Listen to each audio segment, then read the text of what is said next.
ओम शांति। आज के वरदान, बाप दादा के वरदान अपने मीठे बच्चों के प्रति। डेट 28 फरवरी 2024। वरदान है, दिनचर्या के हर कर्म में यथार्थ और युक्ति युक्त चलने वाले पूज्य पवित्र आत्मा भव। कल वरदान में बाबा ने कहा था मध्याजी भव। मध्याजी भव माना स्वर्ग में रहना, माना ईश्वरीय सुख का अनुभव करते रहना। तो कब करना है? जब आप राजयोग में बैठते हैं, जब मन मना भाव रहता है, वो पुरुषार्थ के लिए बाबा ने कहा। जब राजयोग में बैठते हैं तब मध्याजी भव, माना जो भी आपके पास संस्कार है, ईश्वरीय संस्कार, सुख जो जमा का खाता, प्रारब्ध, उसके साथ जुड़े रहो। और बाबा आज नेक्स्ट लेवल में आ रहे हैं। जो आपने मन मना भाव में पुरुषार्थ किया, मध्याजी भाव में प्रारब्ध लिया, जो आपको अच्छा लगा, सफल हुआ, खुशी मिली, नेक्स्ट स्टेप में आप कर्म में जाते हो ना, तो वहां भी इस विधि को कंटिन्यू करो। दिनचर्या, दिन में जो भी हमको कर्म करना है, शरीर के लिए तो सुबह शरीर को उठाते हैं, ब्रश कराते हैं, नहलाते हैं, ब्रेकफास्ट खिलाते हैं, कपड़ा पहनाकर जहां भी जॉब में जाना है या घर में काम है वहां चले जाते हैं। लेकिन आत्मा को भी ऐसे पालना करना पड़ेगा। अमृत वेले में तो किया, मुरली तो सुन ली, उसके बाद जो डे टू डे कर्म करते हो उसमें भी बाबा के साथ जुड़ना बहुत जरूरी है। तो बाबा कहते यथा अर्थ, माना आप आत्मा हो, आत्मा समझकर परमात्मा को साथ में रखते हो। जब बाबा से श्रीमत लेना है तब ले लो, शक्ति चाहिए शक्ति ले लो, कभी कभी बाबा से ही कर्म कराना है बाबा से कराओ। यथार्थ भी हो, युक्ति युक्त भी हो। कभी कभी लौकिक में जाते हैं तो युक्ति करना पड़ेगा। जैसे आज बाबा ने हमको एक जगह पर लेकर गए थे, प्रोग्राम तो लौकिक का था। किसी का हमारा रिश्तेदार ने शरीर को त्याग करके 13 डेज हो गया था। वहां गए थे तो सारे रिश्तेदार मिले थे। उनका बेटा था, ने पूछा कि आज आप कुछ प्रोग्राम कर रहे हैं? नहीं, सिर्फ भोजन खिलाना है बस। तो उन्होंने कहा सिर्फ हम 5 मिनट बात करेंगे। ठीक है, बात किया। तो उसके पहले वो हॉल में, ऊपर तो टेम्पल है, नीचे इतना बातें चल रहा था। तो क्लास सुन गए, उसके बाद 5 मिनट मेडिटेशन किया, totally hall pin drop silence. तो सभी लोगों को अच्छा लगा। भले हम ईश्वरीय ज्ञान दे रहे हैं, लेकिन उस समय थोड़ा युक्ति युक्त चलना पड़ता है। वहाँ आत्मा परमात्मा कहेंगे तो वो एक्सेप्ट नहीं करते हैं। ज्ञान तो वही देना है, शक्ति तो वही देना है, लेकिन समय के अनुसार ज्ञान का प्रेजेंटेशन है ना, तो थोड़ा सा चेंज करना पड़ता है। यथा अर्थ क्या है? बाबा ने हमको भेजा ईश्वरी सेवा के लिए। यस, 10 मिनट बैठकर हमने योग भी किया था, ज्ञान भी सुनाने के निमित्त बने, लेकिन युक्ति भी अपनाना है। तो ऐसे चलने से बाबा कहते पूज्य बनेंगे। भक्ति मार्ग के भक्ति मार्ग में आपकी मूर्तियों को पूजा होगा विधिवत। अब जानते हैं तिरुपति में बालाजी को कितना विधिवत पूजा होता है। ऐसे ही कृष्ण जी को श्रीनाथ में अभी कहते हैं, अभी ठाकुर जी को ब्रेकफास्ट खिला रहे हैं, अभी भोजन खिला रहे हैं, अभी ठाकुर जी सोए हुए हैं, टेम्पल बंद रहता है, इतना बजे के बाद ठाकुर जी उठेंगे। पर हर बात के लिए उनको जो कपड़ा है, वो मंत्र है, विधि विधान है, सभी चेंज है। जो आत्मा संगम युग में हर कर्म विधिवत करता है, स्थूल और सूक्ष्म में, उनको ही ऐसे पूजा होती है। साथ में कहते हैं बाबा पवित्र आत्मा। पवित्र आत्मा माना ये सभी करने के लिए आपका मन पवित्र रहना बहुत जरूरी है। किसी के साथ आप विकार के साथ जुड़े हुए नहीं रहना चाहिए।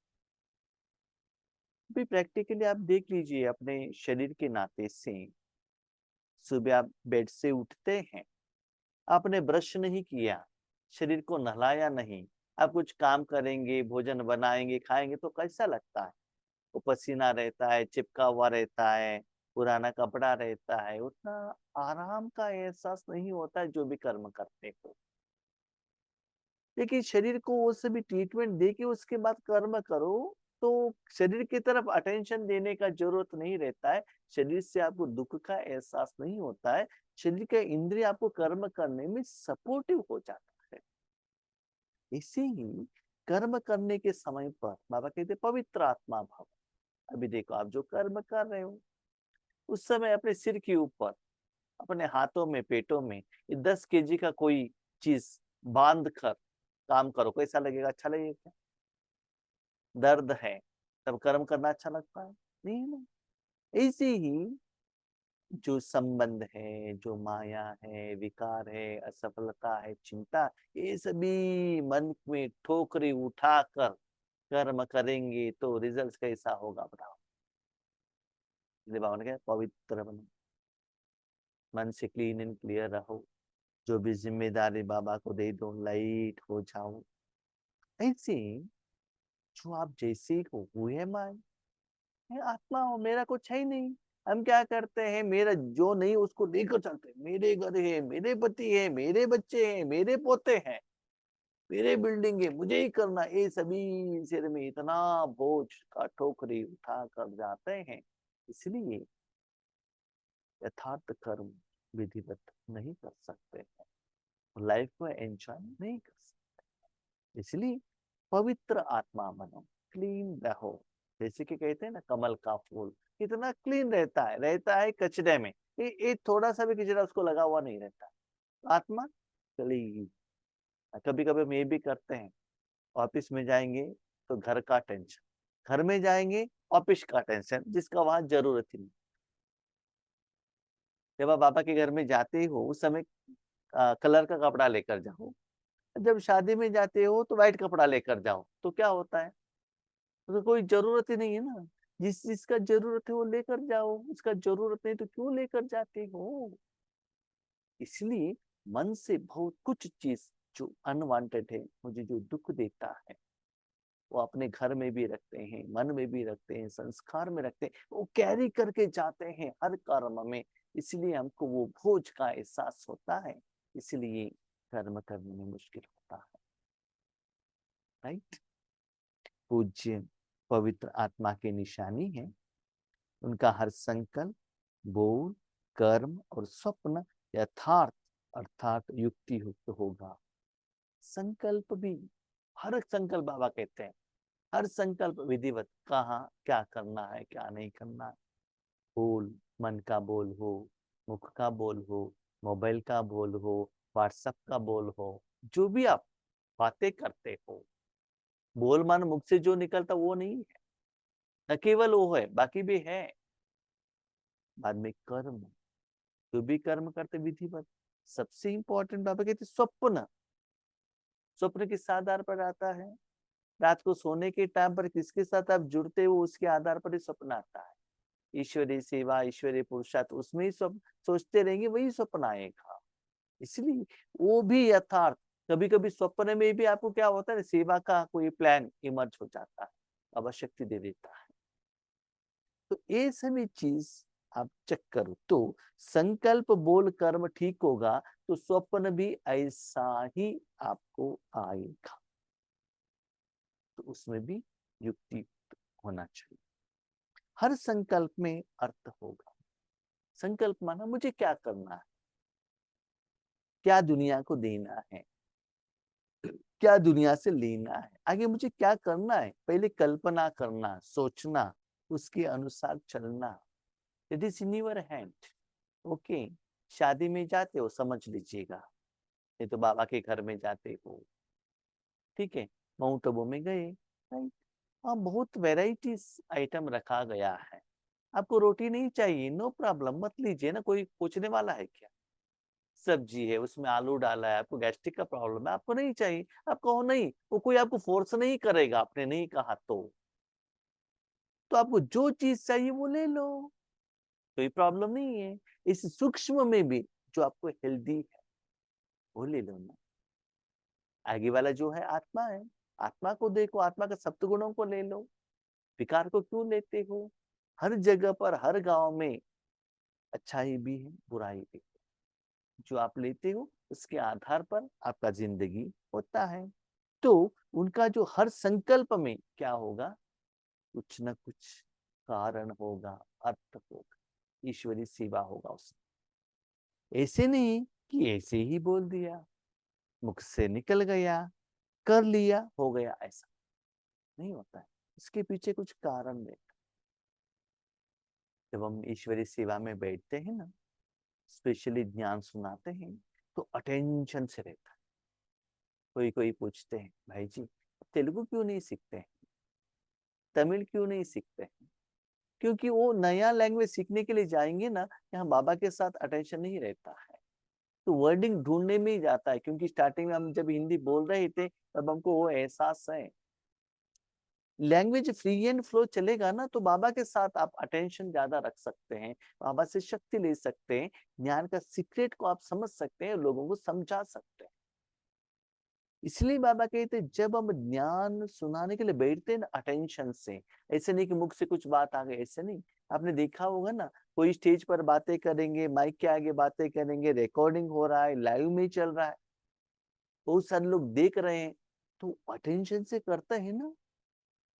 ऐसे ही भले आप स्टेज पर हो या ना हो, हर बार आप अटेंशन से करते हो, संकल्प भी करते हो, ऐसा नहीं कि मुख से ऐसे आ गया, सॉरी, ऐसा नहीं। सोच समझ कर हर कर्म होता है।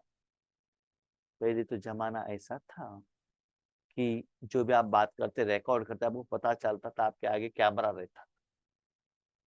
आज किस जगह पर कैसे सीसीटीवी का कैमरा रहता है पता ही नहीं चलता, और मोबाइल द्वारा कैसे रिकॉर्डिंग हो रहा है ये भी पता नहीं चलता। इसलिए अटेंशन में रहिएगा, क्योंकि प्रूफ रहता है आज की दुनिया में, देखिए आपने ऐसे बोला था, क्या बोला था, आंसर देना पड़ेगा।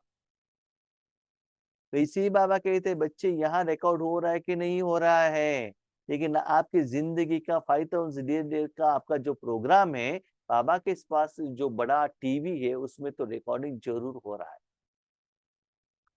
जब अपनी जिंदगी के अंतिम समय में जब सूक्ष्म अवतार में जाते हैं ना, तब आप कहते हैं नहीं नहीं मैंने ये गलती नहीं किया था, तो रिकॉर्डिंग प्ले करेंगे, देखो इस समय पर ऐसे ऐसे हुआ था। साथ में उसमें आपने मन से जो निराकार रूप में जो भी संकल्प किया है वो भी वहां रिकॉर्डिंग रहता है। इसलिए अटेंशन में रहना है। इसका मतलब जब राजयोग में बैठते हो, जितना अटेंशन देते हो, ईश्वरी सेवा के लिए जितना अटेंशन देते हो, उतना ही attention day to day life में, दिनचर्या में, नॉर्मल कर्म में, या घर में, ऑफिस में, बिजनेस में, जहां भी है, उतना ही अटेंटिव होकर यथार्थ विधिवत युक्ति करते हैं। हमने देखा है बहुत सारे आत्माएं ऐसे रहते हैं, भट्टी में आए अटेंशन से 2 बजे 3 बजे अमृत वेले उठकर बैठते हैं, घर जाते हैं आराम से सोचा। ऐसा नहीं, परिवार के साथ में रहेंगे एक जैसे, अकेले रहेंगे तो अलबेलापन, नहीं चलता है, नहीं चलता। इसका मतलब आप कर सकते हैं, लेकिन ईश्वरी स्थिति में, सुख में, सफलता में जो आपको रिजल्ट्स आना चाहिए वो नहीं आता है। सबसे इंपॉर्टेंट, भगवान का आशीर्वाद नहीं मिलता है। दिखावा के लिए आप करते हैं तो भगवान क्यों आशीर्वाद देगा बताओ, तो ड्रामाबाजी हो जाता है ना। इसलिए बाबा कहते दिनचर्या में भी विधि को लेकर आओ। पवित्र आत्मा सदा दिनचर्या की हर कर्म में यथार्थ युक्ति युक्त रहती है, पवित्र। जिसे आपने देखा होगा दुनिया में जो ब्राह्मण आत्माएं पवित्र रहते हैं, ब्राह्मण का जो नियम है वो डे टू डे लाइफ में लेकर आते हैं स्थूल रूप में। उनका जो कपड़ा हो, भोजन का हो, किसी के घर में भोजन नहीं खाना। एक बात याद रखिएगा, ब्राह्मण आत्मा किसी के घर में जाएगा पूजा करने के लिए, पूजा करने के लिए वो मना नहीं करेगा। किसी के घर में जाकर पूजा तो जरूर करेगा, लेकिन उनके घर में भोजन खाने के लिए नहीं, नहीं, हम भोजन नहीं खाते, हम तो पवित्र है। इनके हाथों में बनाए हुआ भोजन नहीं खाते हैं, खुद तो बना के खाते हैं, ये तो घर में जाकर के करते हैं। इसीलिए किसी को भी ईश्वरीय सेवा कहाँ भी जाकर आप कर सकते हो, लेकिन वो जो आपको मन का भोजन देते हैं, गायन हो या निंदन हो, जो भी है वो अच्छा है तो ही लेना। ये दुनिया में अच्छा एक ही है जो भगवान देता है, दैट इज प्योर। इसलिए कहते हैं ना, जो भी साधन भगवान के सामने रखेंगे तो वो प्रसाद बन जाएगा। आपने देखा होगा, आप साड़ी खरीदने के लिए, कपड़े खरीदने के लिए मार्केट में जाते हैं, डिजाइन को सिलेक्शन करते हैं, करने के बाद सबसे इंपॉर्टेंट बार्गेनिंग बहुत करते हैं। जब टेम्पल में जाते हैं, कोई देवी का मंदिर है, वहां से एक आपको साड़ी लेना है, वहां ऑक्शन होता है, ऑक्शन में लेते हैं। कैसे लेते हैं जानते हैं? 300 का साड़ी 30,000 में लेते हैं। कितना? मार्केट में 300 का साड़ी जो वैल्यू है 30,000 में, उसमें नो बार्गेनिंग। कहते प्रसाद है। देखो कितना चेंज हो गए ना, जो चीज भगवान के सामने जाते ही उसका वैल्यू कितना बढ़ गया। इसी जो भी भोजन, जो भी संकल्प, जो भी समय, जो भी शक्ति भगवान के आगे रख के समर्पण करके उसके बाद आप उसको यूज करेंगे, वो प्रसाद बन जाएगा। इसीलिए लौकिक में भी आज भगवान के पास जो भी आता है, भगवान के सामने रखकर, फूल हो, साधन हो, फ्रूट्स हो, भोजन हो। कभी कभी जो जन्म होता है बच्चों को, उनको भी कहते हैं ब्राह्मणों को, इनको थोड़ा भगवान के आगे रखिए ना, थोड़ा टाइम के लिए भगवान को अर्पण करेंगे। भगवान से मांगने के बाद बहुत साल के बाद एक बच्चों का जन्म हुआ, जिस भगवान के घर में आए हैं हम उनका ही नाम डालेंगे करके पहले था जमाना। आज जो बच्चों को नाम डाले उसका नाम क्या है पता ही नहीं चलता है, उसका मीनिंग ही पता नहीं चलता। ऐसे सभी नाम आज दुनिया में आ, राइट। इसीलिए बाबा कहते हैं पवित्र नहीं, कोई गंदगी में मन से हलचल नहीं आना। पवित्र आत्मा सदा दिनचर्या के हर कर्म में यथार्थ युक्ति युक्त रहती है, इसीलिए पूजा भी उनकी हर कर्म की होती है। तो आप की बात, पूजा चलती है हर बात के लिए। देखो आज बहुत सारे टेम्पल में जब भोग चढ़ाकर उसके बाद पहले भगवान को खिलाकर, जब खिलाते हैं आपने देखा होगा बहुत सारी जगह पर सिर्फ मूर्ति रहेगा, ब्राह्मण रहेंगे, डोर क्लोज करेंगे, भगत तो कुछ समय नहीं दे सकते। वो नैवेद्य होने के बाद ओपन कर। ऐसे ही जब आप भोजन करते हो, आप और बाप और कोई नहीं जाना चाहिए। और जो ब्राह्मण भोजन बनाने के लिए जाता है वो खुद बनाना पड़ेगा, तब वो और भगवान, बस भगवान के आदमी उनको बनाना पड़ता है, और किसी से बात नहीं कर सकते हैं। उसके लिए कपड़े अलग रहता है, बर्तन अलग रहता है, रूम अलग रहता है, पानी अलग रहता है, सब कुछ अलग रहता है। इसलिए हर चीज को एटलीस्ट मन के संकल्प तो आप प्योर ले सकते हो ना। बाकी शरीर के लिए आप बंधन में है, आप गृहस्थ में है, इट इज एग्रीड। आपको युक्त युक्त चलना पड़ता है, घर गृहस्थ में भी रहना पड़ता है, एग्रीड। मन से जो एक्सेप्ट करना वो आपके हाथ में है ना, किसी को फोर्स नहीं होता है। मन का आपने जो भोजन खाया किसी को पता चलता है, आपने मन से जो संकल्प किया किसी को पता चलता है, मुख से बात किया पता चलेगा, लेकिन मन से किया किसी को भी पता नहीं चलता है। इसलिए यथार्थ कहते हैं बाबा, युक्ति युक्त भी कहते हैं। तो उनका हर कर्म पूजा के रूप में होता है, अर्थात पूरा दिनचर्या की होती है। सुबह से शाम तक जो भी होता है फुल विधिवत। जैसे कि जो पहले दिन जो श्रृंगार करते हैं ना मूर्ति को, उसको भी मंत्र द्वारा श्रृंगार को उतारते हैं, उसके बाद उसको इतना डालते हैं। हमने देखा बहुत सारे मूर्तियों को एक जगह पर हमारे गांव में 5,000 का नारियल, 5,000 पीस ऑफ नारियल, उसको काटकर उसके पानी से मूर्ति को नहलाया। तो कितना अनवेस्ट, हजारों लीटर दूधों से नहलाते हैं, कितना वेस्ट होता है ना? क्यों? उतना वो तपस्या करने के कारण लोग उनके सामने ये सभी लाकर रखते हैं। इसलिए बाबा कहते हैं बच्चे विधिवत कर्म करो। भले भक्ति मार्ग में पूजा होती कि नहीं होता है, एक बात तो गारंटी है बच्चे, दिनचर्या में ये विधि अपनाने से आप मस्त रहेंगे, खुश रहेंगे, ईश्वरी सेवा निरंतर होता रहेगा, वो तो गारंटी है। उठने से लेकर सोने तक भिन्न भिन्न कर्म के दर्शन होते हैं।